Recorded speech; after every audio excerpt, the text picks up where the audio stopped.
शास्त्रज्ञं शास्त्रगम्यं च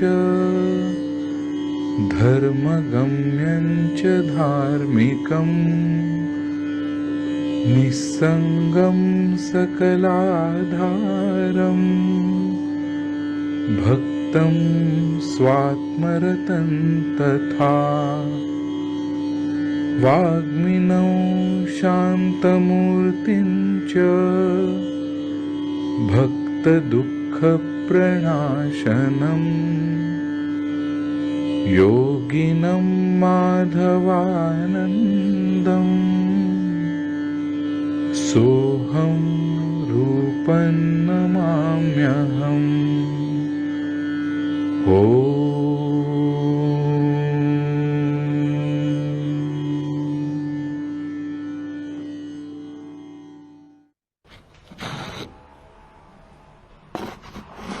आश्चर्यवत पश्यति कश्चिदेनम. या आत्म्याला कोणीतरी आश्चर्यवत पाहतो. एखादा कोणीतरी आश्चर्यवत पाहतो. कोणीतरी याच्याबद्दल आश्चर्यवत बोलतो. कोणीतरी आश्चर्यवत ऐकतो. पण हे सगळं ऐकून त्याला जाणलं मात्र जात नाही. फार सुंदर श्लोक भगवद्गीतेमधला. अनुभूतीच्या प्रांतामध्ये, ईश्वरी अनुभूतीच्या प्रांतामध्ये माणूस जात असतो.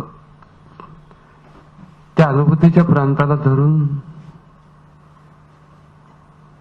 हे बोललेलं आहे. कारण की तत्वज्ञान हा एक आस्पेक्ट आहे आणि दुसरा आस्पेक्ट जो आहे तो योग हा आस्पेक्ट आहे. तत्वज्ञान हा थेरॉटिकल पार्ट आहे. थेरॉटिकल पार्ट म्हणजे प्रिन्सिपलचं नॉलेजच आहे ते, परंतु ते वैचारिक नॉलेज.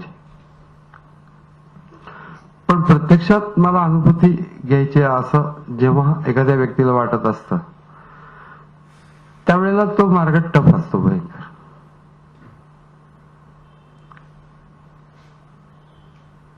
कारण वैचारिक मार्ग आहे त्याच्यामध्ये काय विचार आहे की सगळीकडे परमात्मा भरून आहे, माझ्यामध्ये तोच आहे, मी तेच आत्मस्वरूप आहे.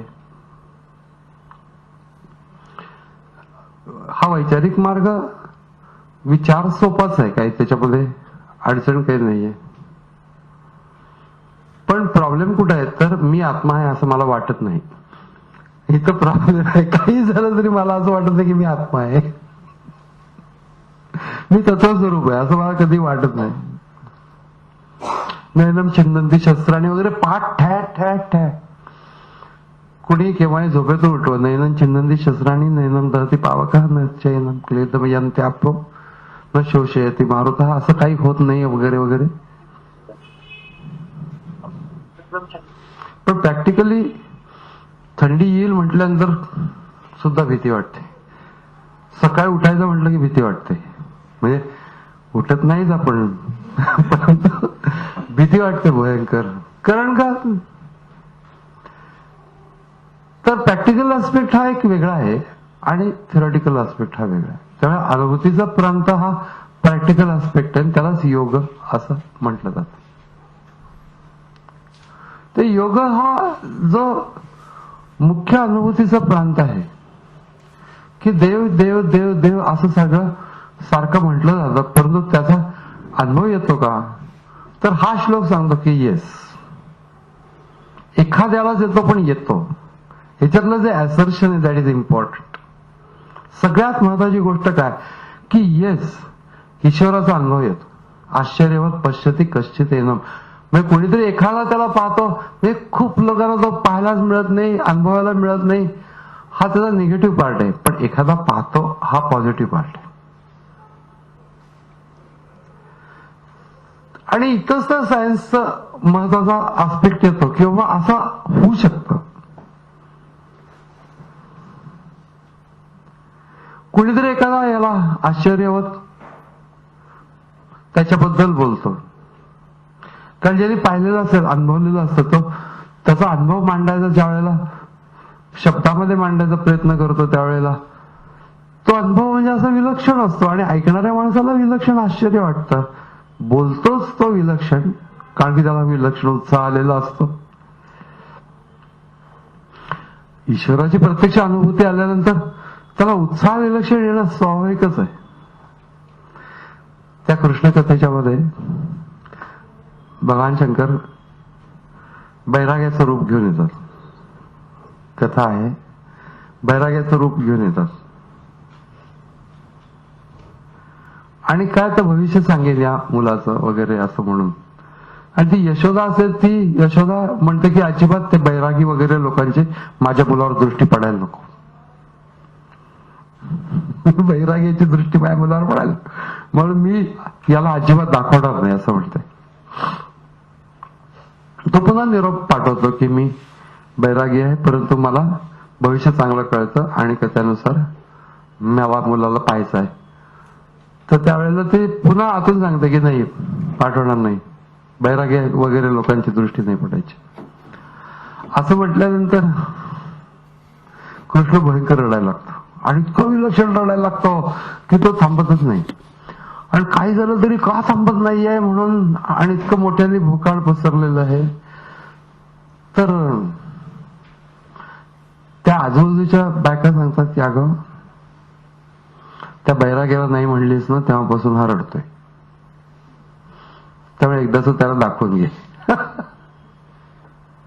तर ते वाटते की पण झटकन दाखवायचं जास्त वेळ त्याच्या. तर तो बैरागी पण असा की मी नुसतं असं पाहून नाही सांगू शकणार, लांबून माझ्या जवळ द्यायला पाहिजे. कथा फार मस्त, माझ्या जवळ द्यायला पाहिजे. आणि मग जेव्हा जो जवळ घेतो त्यावेळेला भगवान शंकर बैराग्याच्या रूपात तरी नृत्य करू लागतात आनंदाने. त्याला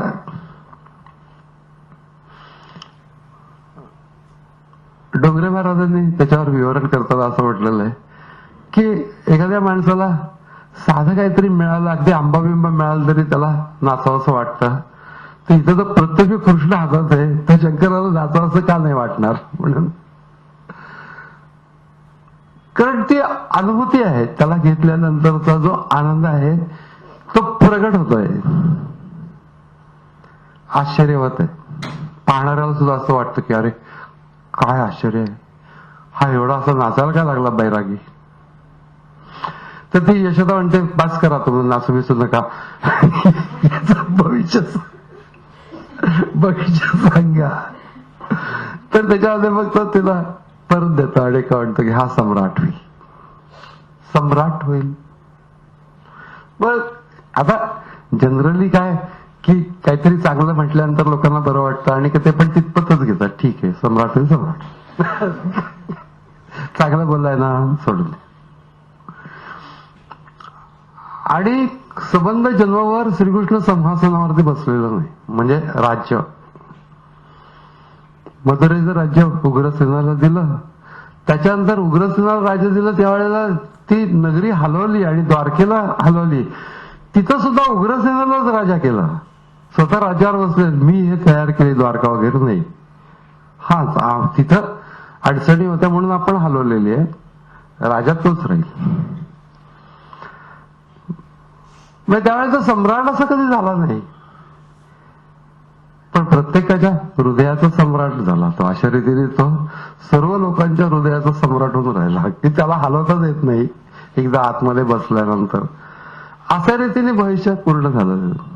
पण कथा याच्यावरून निघाली की त्या अनुभूतीचं वर्णन करता येणार नाही, त्याचा आनंद अनुभवता येतो आणि तो कधी कधी प्रगट करता येतो. कवण स्तुती करू कवणिया वाचा, ओघ संकल्पाचा गिळला चित्ते. कोणत्या वाचेने मी याचा स्तुती करू, सगळा बोलण्याचा ओघ चित्ताने गिळून टाकला, म्हणजे बोलावंच वाटत नाहीये. कवण स्तुती करू कवणिया वाचा, ओघ संकल्पाचा गिळला चित्ते. मन हे झाले मुखे, मन हे झाले मुखे, अनुभवाचे सुखे हेलावले. दृष्टीचे देखणे परतले मागोते, राहिली निवांती नेत्रपाती. म्हणे गोरा कुंभार मौन्य सुख घ्यावे. मौन्य सुख घ्यावे जीवे ओवाळावे नामयासे. ही जी अवस्था प्राप्त केलेली प्रत्यक्षात प्रगट करतात त्यावेळेला त्याचा जो उत्साह असतो तो पाहून इतरांना आश्चर्य वाटतं. आणि तो जे बोलतो ते ऐकून पण माणसाला आश्चर्य वाटतं. अशा प्रकारचा साक्षात्कारी पुरुष त्याचा अनुभवाचं कथन करेल त्यावेळेला तो जे बोलतो ते ऐकून आश्चर्य वाटतं. निरंजनी आम्ही बांधिले घर निराकारी निरंतर राहील. निरंजनी आम्ही बांधिले घर म्हणजे अंजन नाही म्हणजे अज्ञान नाही अशा प्रकारची ज्ञानमय स्थिती. त्या स्थितीत घर बांधलं म्हणजे तिथंच राहून स्थिती अंतःकरण त्याच चित्त त्याच ज्ञानमय स्थितीत आहे. त्याला त्यांनी म्हणतात निरंजनी आम्ही बांधिले घर निराकारी निरंतर राहिलो आम्ही निराभासे पूर्ण झालो समरस अखंड ऐक्याचं पावलो आम्ही. तुका म्हणे आता नाही अहंकार झालो तदाकार नित्यमुक्त. आपल्या पण आश्चर्य वाटतं. आनंदाच्या पोटी साठवले आम्हा पोटी. आपल्याला आश्चर्य वाटतं की आपल्याला असं काही वाटत नाही. तर हे आश्चर्यवत पश्यती हे अनुभवाची स्थिती सांगितली जाते आहे. एखादा पाहतो तो जेव्हा बोलतो त्यावेळेला ते आश्चर्यवत असतं. त्याचं कोण तो ऐकतो त्याला पण ते आश्चर्यवत वाटतं. पण आश्चर्यवत पश्यती आश्चर्यवत वदती आश्चर्यवत शृणोती या एकाच व्यक्तीच्या अनुभवाच्या अभिव्यक्ती त्याची आणि जो पाहतो ऐकतो त्याची असं दोन्ही समाविष्ट आहे. पण ऐकून पाहून सुद्धा कुणाला तो प्राप्त मात्र होत नाही. म्हणजे हा जर का नाचायला लागला तर तो आनंद मायात ट्रान्सफर होत नाही. म्हणजे आत्मानुभव ती अनुभूती झाली आणि तो हा केवढा आनंद आहे. अहो निरंजन शांत बोधोहम प्रकृती परात असा जनक राजा म्हणतो. पण ते जर का मी ऐकलं तर मला काय वाटत नाही. याचं कारण की तो असा ट्रान्सफरेबल अनुभव नाहीये की एका माणसाने दुसऱ्याला टच केला की त्याला तो अनुभव किंवा त्याचं पाहून याला अनुभव. म्हणून असं ऐकून वगैरे वगैरे काही त्याचं ज्ञान प्राप्त होत नाही. हे विशेष भाग सांगतात की नुसतं ऐकून ज्ञान प्राप्त होत नाही हे पण सांगतात. परंतु असं पण सांगतात की हे 100% प्राप्त होतं. कुठल्या मार्गाने प्राप्त होतं तर सगळं अगोदर त्या कुठल्या म्हणजे योगमार्ग सांगितलं नाही पण तो अनुभव ज्या तत्वाचा आहे त्याची लक्षणं सांगितलं. नैनम चिन्नंती शस्त्राणी नैनम दहती पावका वगैरे ही सगळी लक्षणं सांगितलेली आहेत. पण मुख्य गोष्ट आहे की एखाद्याला का होईना पण हा अनुभव येऊ शकतो इज मोर इम्पॉर्टंट. मग मला तो यावा असं ज्या व्यक्तीला वाटेल त्याच्यासाठी पुढचा खडतर मार्ग आहे म्हणण्यापेक्षा सुद्धा सातत्याने करायचा मार्ग आहे. हे काय फुटकळ गोष्ट नाही की गेले कोथिंबीर घेऊन आले तसं देव भेटला वगैरे असं थोडंच आहे. गोष्ट जेवढी व्हॅल्युएबल तितकं तुम्हाला त्याच्यासाठी म्हणून तेवढं मोल द्यावं लागतं. बाई मी विकत घेतला श्याम जन्मभरीच्या श्वासा इतके मोजिले श्रीनाम. म्हणजे इतकं सोपं नाहीये की बाबा गेलं की एकदम त्याला भेटलं बेल वाजवली त्यांनी दारू घोटलं आम्ही भेटलो असं काही इतकं सोपं नाहीये ते.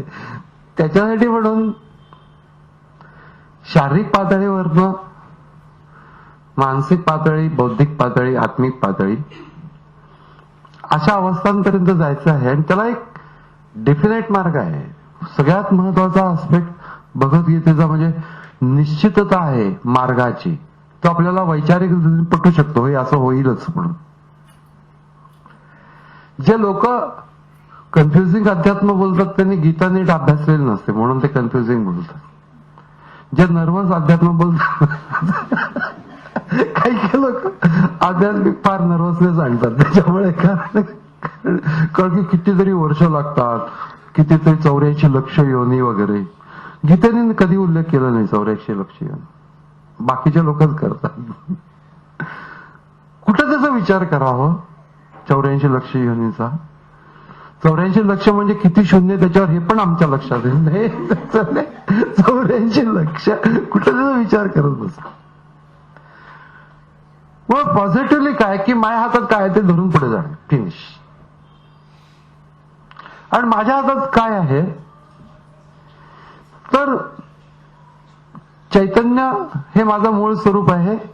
हे मला जे वैचारिक ज्ञान मिळालेले आहे ते, आणि ते चैतन्य स्वरूप आतमध्येच मी अनुभवणार आहे. ती दुसरी गोष्ट. तिसरी गोष्ट म्हणजे ते अनुभवण्याच्यासाठी म्हणून मला त्याचाच वेध घ्यायचा आहे. म्हणजे त्याला काही बाह्य कुठल्याही प्रकारच्या गोष्टी लागत नाहीत. शांत बसायचं आणि स्वतःवरतीच चित्त केंद्रित करायचं, म्हणजे फोकसिंग ऑन सेल्फ. हा सिंपल मार्ग आहे. पण माणसाला हे आवडत नाही. त्या वाटतं काहीतरी जप वगैरे करायला पाहिजे, काहीतरी यज्ञ विज्ञ करायला पाहिजे, कुठेतरी जायला बिला पाहिजे, तुफान वाचायला वगैरे पाहिजे, असं काहीतरी तुफान गेलं पाहिजे. पण स्वस्त बसायला पाहिजे असं त्याला वाटत नाही. त्यामुळे बाकी सगळ्या भानगडी तर डेफिनेटली करू शकतो, पण शांत बस म्हणलं हा शांत बस. पण हा जो मार्ग अवघड का होतं की त्याच्यामध्ये असलेला रजगुणाचा प्रवाह आहे, त्याच्यात काहीतरी कर्म करावं असं वाटतं. मग तुम्ही एक मूर्ती आणा, त्याला तुफान सजवू आपण वगैरे, इकडून तिकडून फुलं आणू वगैरे, सगळ्या 5 नद्यांचे पाणी आणू वगैरे, टुरिंग आणि ते घालायचं.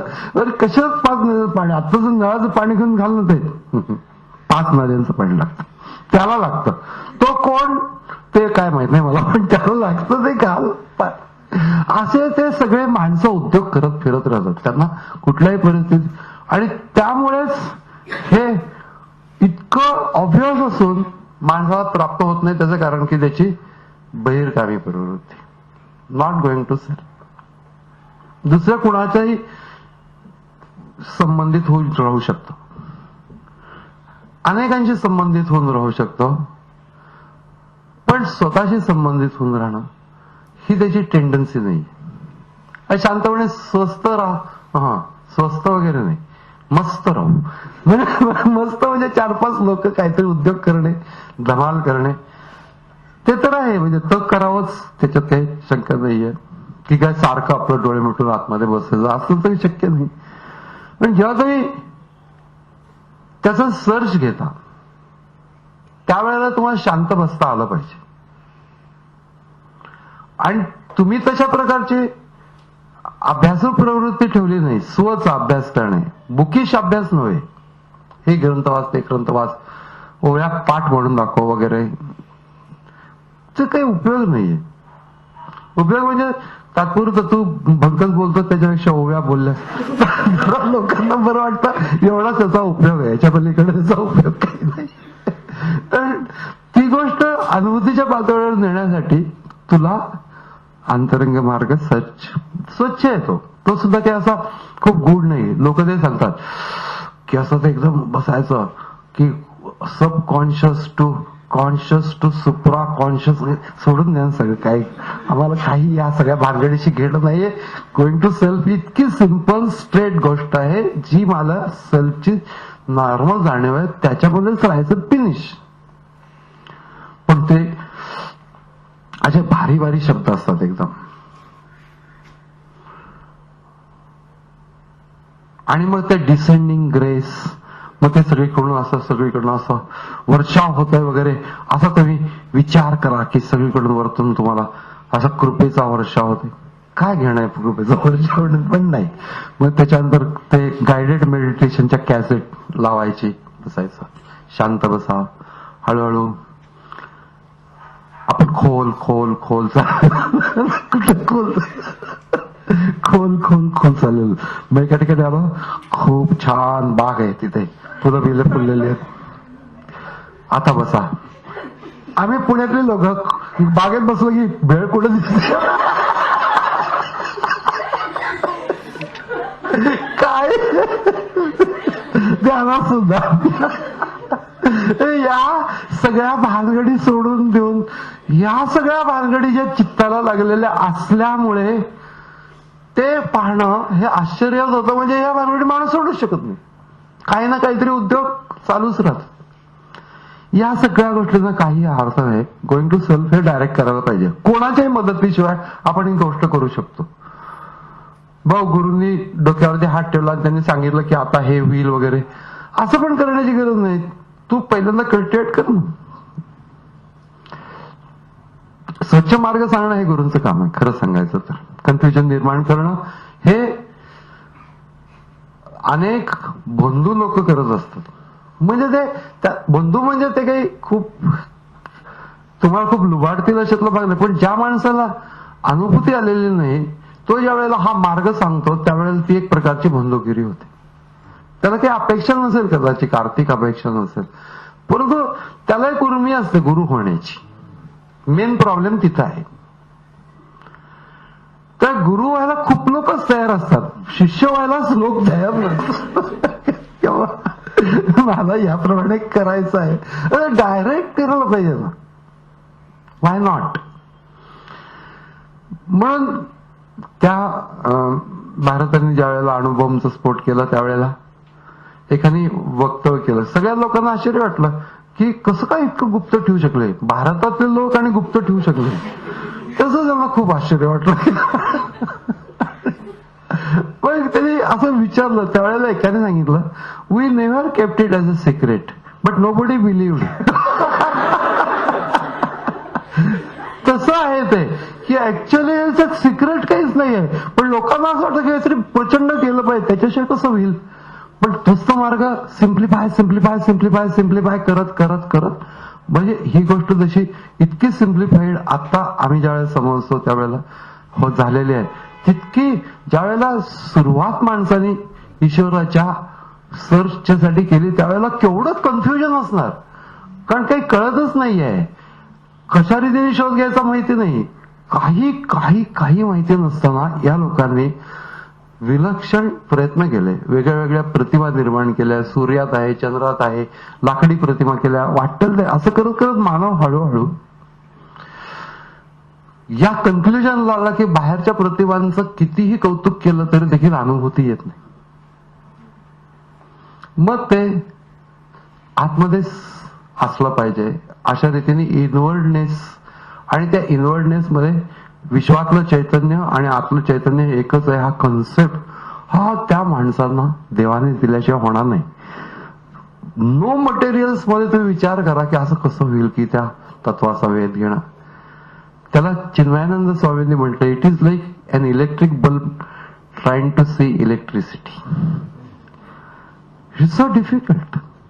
त्यामुळे ओव्हरऑल जड अशा प्रकारचं मन बुद्धी ते चेतनाचा अनुभव घेण्याच्यासाठी म्हणून प्रयत्न करतं आणि त्याच्याच प्रकाशात प्रयत्न करतं. सूर्याच्या प्रकाशात जग दिसतं, पण सूर्यच पाहायचा असेल तर कुठल्या प्रकाशात पाहा, त्याच्याच प्रकाशात पाहायला लागतं, दुसऱ्या कोणाच्या प्रकाशात पाहायला लागत नाही, असं ज्ञानेश्वर महाराजांनी दृष्टांत दिला. म्हणून हा सब्जेक्ट विलक्षण इंटरेस्टिंग आहे की ज्याचे निरनिराळे ऍस्पेक्ट्स आम्ही समजू शकतो. पण हा श्लोक हा पहिल्यांदा एक असर्टिव्ह स्टेटमेंट करतो की yes God can be realised in form of atman. God can be realised. आणि त्याला स्वच्छ मार्ग कसा ते आता हळूहळू विकसित करतात की पहिल्यांदा तो कर्मधड कर, 3रा अध्याय, त्याच्यानंतर ते कर्म ज्ञानाकडे जाऊ देत, 4था अध्याय, त्याच्यानंतर ज्ञानीपुरुषांची लक्षणं कशी असतात याच्यावरून तू लक्षात घे की कर्मात राहून कसं अलिप्त राहिलं पाहिजे, 5वा अध्याय. आणि मग 6वा अध्याय डायरेक्ट प्रोसेस. शुचोदेशे प्रतिष्ठाप्य स्थिरम आसनम आत्मना. स्वतःचं आसन, त्याच्यावरती बसायचं, शांत बसायचं, लक्ष केंद्रित करायचं, तत्र एकाग्रम मन कृत्वा. चित्ताच्या सगळ्या वृत्ती, इंद्रियांच्या वृत्ती नियंत्रित करणे, यतचित्तेंद्रिय क्रिया उपविश्यासने बसून युंजात योगम आत्मविशुद्धये. चित्त विशुद्ध करणे एवढंच तुझं काम आहे. त्याच्यामध्ये त्याचा प्रकाश आपोआपच पडलेलाच आहे, तो फक्त स्वच्छपणाने तुला कळायला लागेल.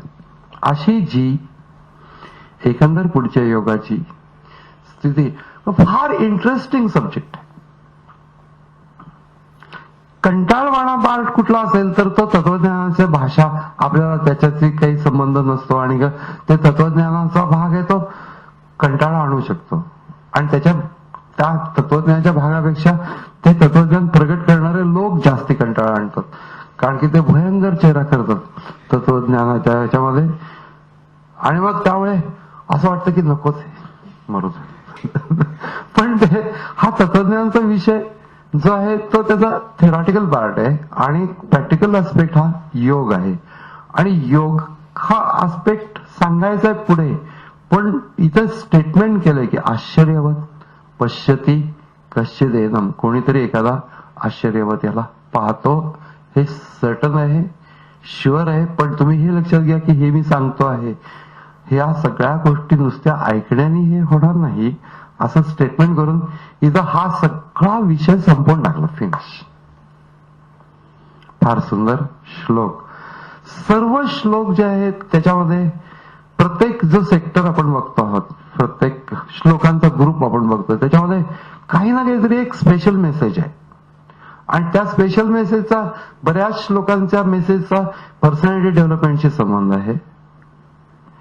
आणि काही श्लोक जे आहेत ते रिअलायझेशनच्या साठी म्हणा, त्याची प्रेरणा देण्यासाठी. श्लोकांनी रिअलायझेशन होऊच शकत नाही. श्लोकच असं म्हणतो की कुणी ऐकून प्राप्त करून घेऊ शकत नाही. मला पण एकाने विचारलं होतं, नायम आत्मा प्रवचनेन लभ्या, प्रवचनाने आत्मा प्राप्त होत नाही असं उपनिषद. मला विचारलं प्रवचन कशाला ऐकायचं. म्हटलं हे कळायला तर पाहिजे, नायम आत्मा प्रवचनेन लभ्या. प्रवचन झाला म्हणून तुला हे कळलं.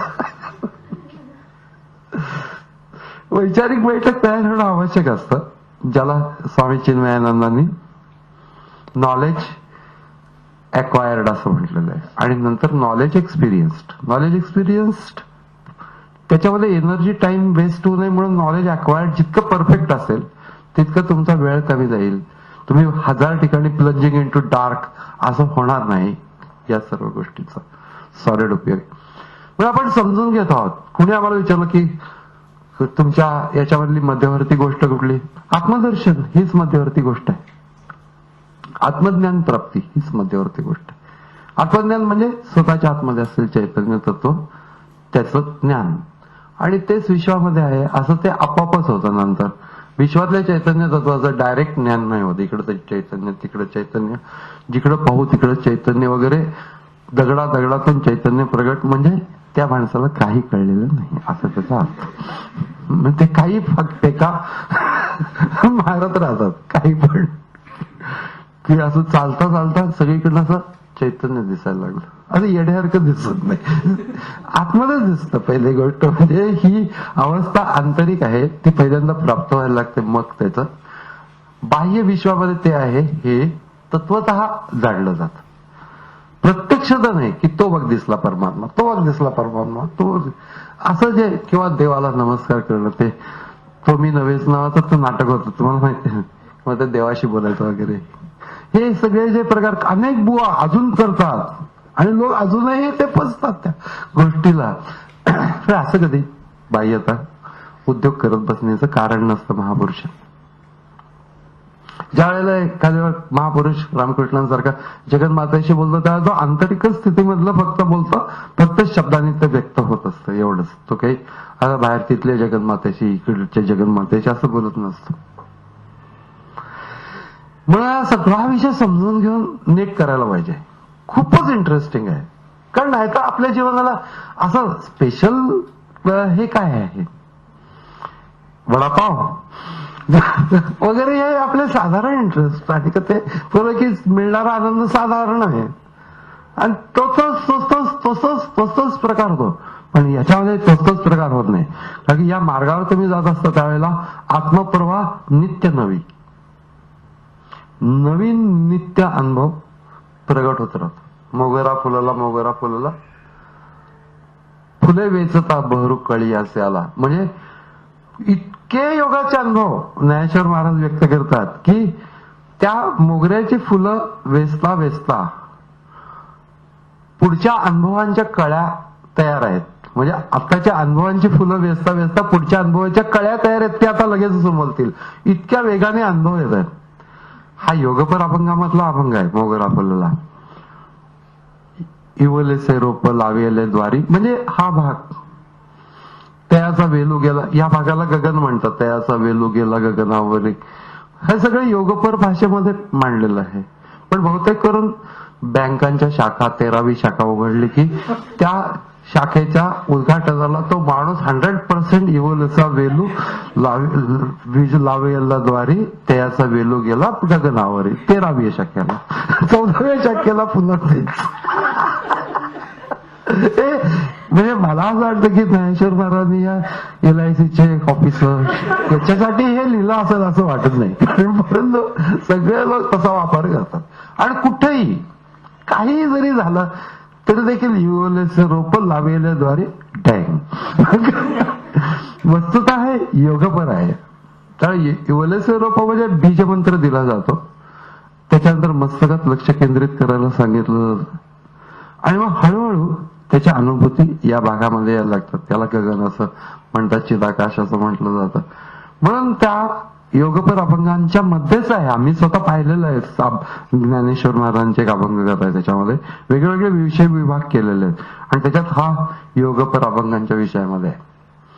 मग ते उगीच त्याचा अनेक ठिकाणी वापर करता येतो, परंतु त्याचा मूळ भाग हा आहे.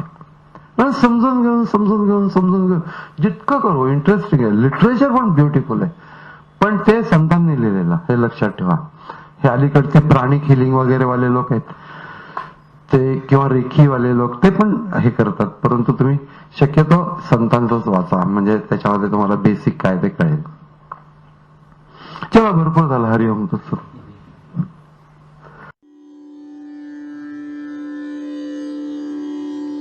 यस्य स्मरणमात्रेण चित्तं भवति निर्मलम् स्वामी समाधवानन्दो नित्यं वसति मे हृदि. ॐ तत्सत्.